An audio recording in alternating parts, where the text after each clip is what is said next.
What's up, guys? I wanted to show a few clips of me making pieces of my summer wardrobe.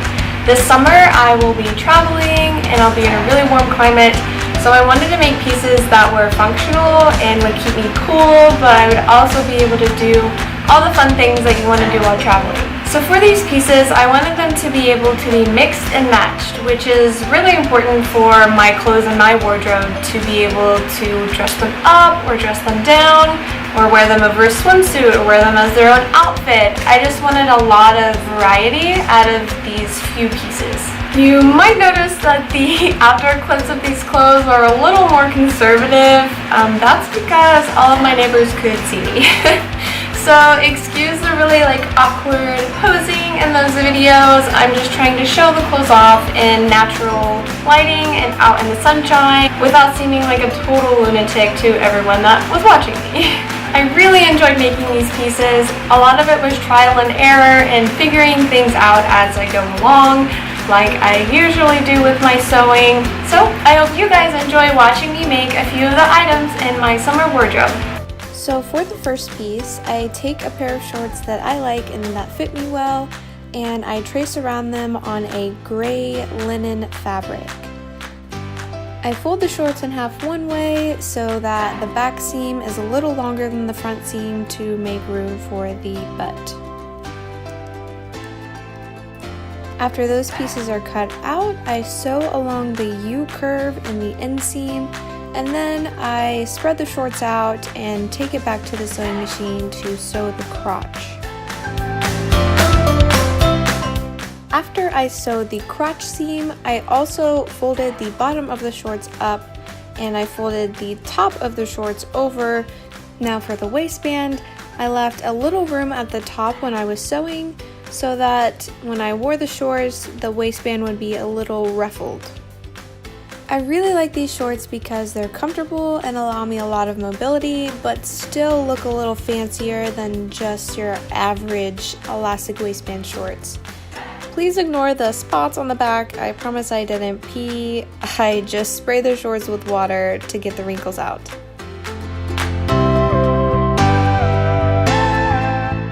And here's a better view of the ruffle detail I was mentioning about the waistband. There is a little space between the waistband channel and the top of the shorts. For this next piece, I decided to use a pattern that I bought from Joann's. Right now I can't really think of the brand of the pattern, but I wasn't a huge fan of it. I definitely modified it a lot, and I'm not sure that I will use the same pattern in the future.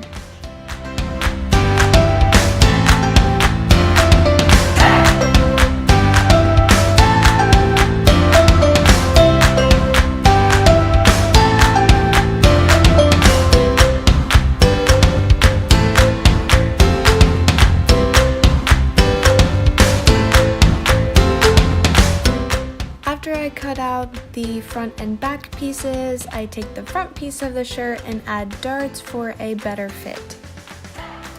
After sewing in the darts, I flip the shirt to the back and decide to fold the edges of the back pieces to create this deep V. This wasn't in the original pattern plan, but I thought that it would make for a more unique piece if I did this. Now to keep the shirt hold its shape and not fall off my shoulders, I needed to create a strip in the back. For the last step of this piece, I cut a strip of fabric, and yes, that is the front of the shirt pinned to the shirt that I am currently wearing. But I cut this fabric for a ruffle on the bottom to lengthen the shirt and to also just add a cute little element to it. I like the sort of vintage style that this shirt gives off. I think it's more of a baby doll style, don't quote me on that, but I really like the open back. It shows off my tattoo really well, and it'll be great for keeping cool on the hot summer days.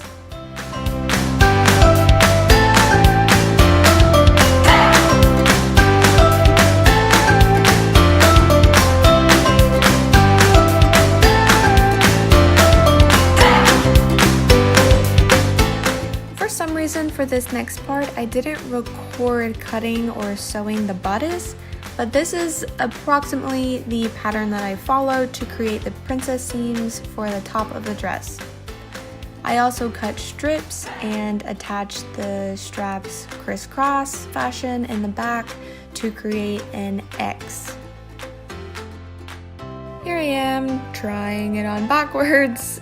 It's just the easiest way since I sew by myself to fit pieces to my size.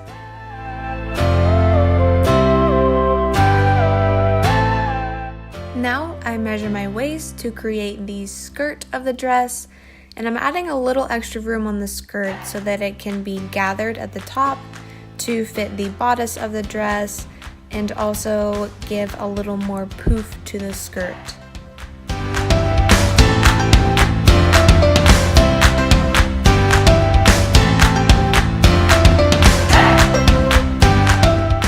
You can see the top of the skirt is gathered using a basting stitch, and I attach the top of the dress to the skirt, pinning first and then taking it to the sewing machine. Now, sewing tops to skirts is pretty challenging for me to get completely straight. So this dress isn't perfect, but I definitely like the outcome. It's simple. It can be paired with a lot of different things, and I think I can even get away with wearing it in the winter with a cardigan.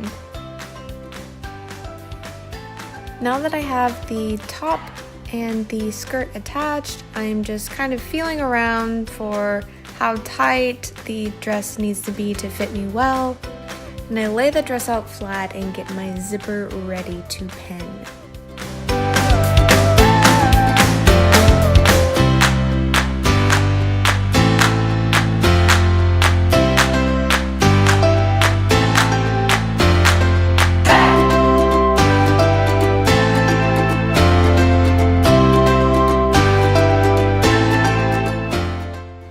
After I pin the zipper in place, I of course sew it. This is an invisible zipper, which means you won't really see it from the outside. I really like this dress because it's perfect for summer, it's cute, and it is comfortable.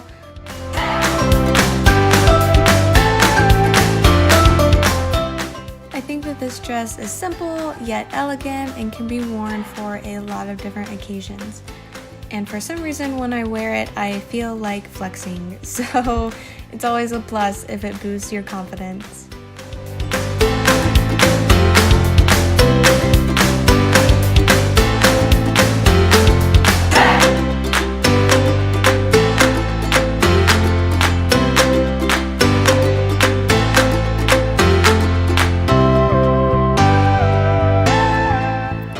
For this next piece, you'll see I use the same pair of shorts to trace a pattern. I guess I really like the way that these shorts fit because I use them for pretty much all of my shorts making.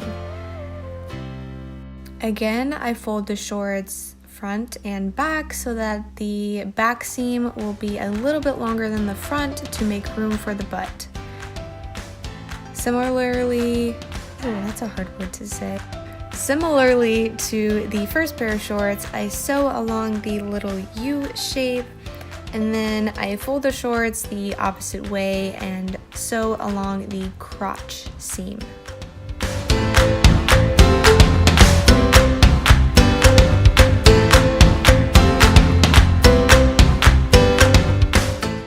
Once I have the crotch seam sewn, I have these little pair of shorts here. I fold over the top of the shorts and iron it down so that I can make room for an elastic waistband.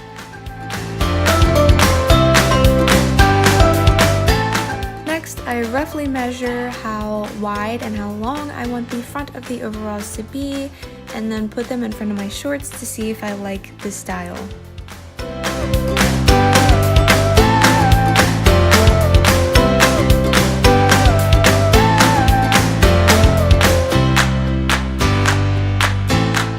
I decided to sew the top of the overalls behind the waistband. I just preferred the way that this looked. There's really no other reason for it. Once the front is sewn onto the bibs, I then move on to the back, and I decided to add a triangle piece to hold the straps.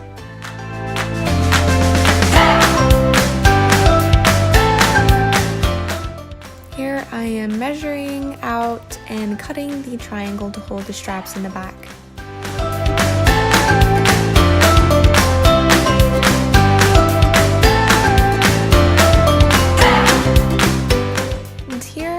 Sewing these straps that will be attached to the triangle in the back and then be attached to the rectangle on the front of the bibs.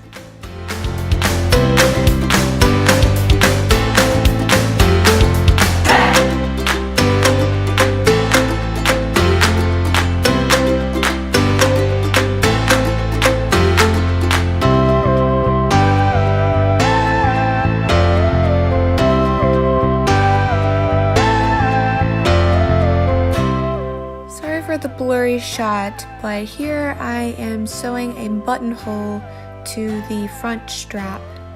I have an awesome foot that allows buttonhole making to be really easy, and I'm super thankful.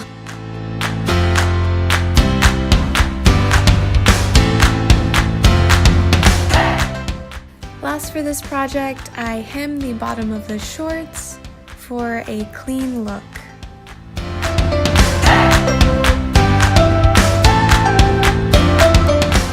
I'm a big fan of bibs, or overalls, whichever you call them, so this was a really fun piece for me to make. I was pretty surprised with how simple it actually was, and I really like the outcome of this one.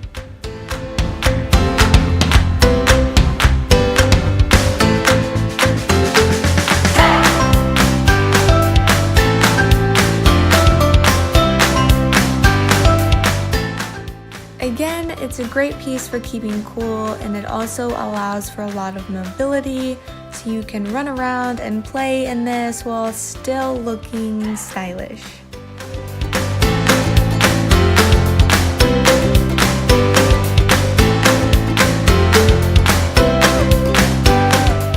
Thanks for watching, and I hope to see you next time.